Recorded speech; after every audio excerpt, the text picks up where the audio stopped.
Hello, smart people. How are you today? In this episode, I want to help you make sense of the AI hype specifically as a non-technical founder, because you've probably seen news headlines that AI will replace developers and that you don't need any engineers to build a tech product.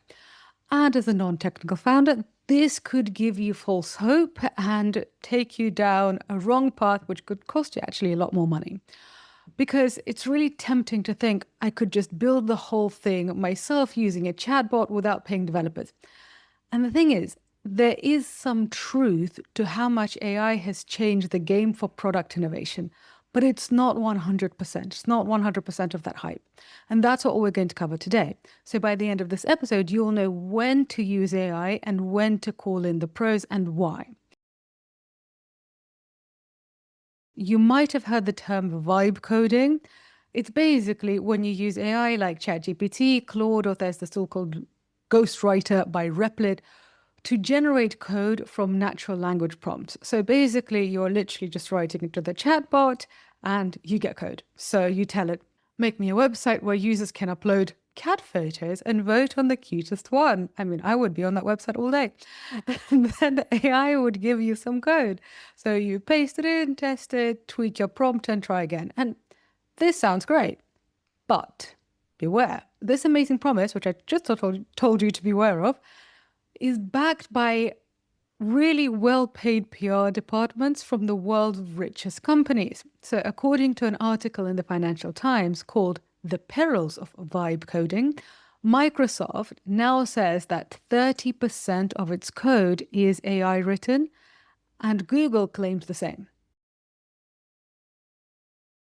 So what I am finding is that the way experienced engineers use AI is different to how non-technical founders use AI. And I'm assuming you're not an experienced engineer. And this is where I think a lot of the confusion and false promises come from. Financial Times article that I mentioned talks about a developer called Simon Willison. And he's well known for experimenting with vibe coding, i.e. basically asking AI to write code from his prompt. And he's actually created some cool stuff from code that he got from AI. So he created a software that summarizes blog comments, and he even built a tool to alert him when a whale swam past his house on the Pacific coast. It's quite fun. So for Simon, he's an experienced developer. For somebody like him, these tools are a fun way to experiment because he's got the technical skills to fix the messy bits that AI makes himself. But listen to this. In the article, Simon said that he wouldn't use AI-generated code for projects that he planned to ship out unless he had reviewed each line. I mean, if you've already been using ChatGPT or Gemini or Claude or whatever, you already know that chatbots, they hallucinate, they lie to us, right? So if you don't know how to spot the lie, if you don't know how to review code, then you shouldn't be using that code. It's the same with drafting an email. So I use ChatGPT quite a lot, but I use it for subjects where either, they're really, really easy, just like writing a very simple admin email, or I'm using it for subjects that are areas where I'm an expert in. So if the AI takes me down the wrong path or it gives me some false information, I can correct it. There are some more dangers of AI that I want you to be aware of as the business leader. So in that same Financial Times article that I mentioned, it said that developers who were using AI tools originally thought that they were doing work faster, but actually, when their output was measured, they were 20% slower than the people who were not using AI tools.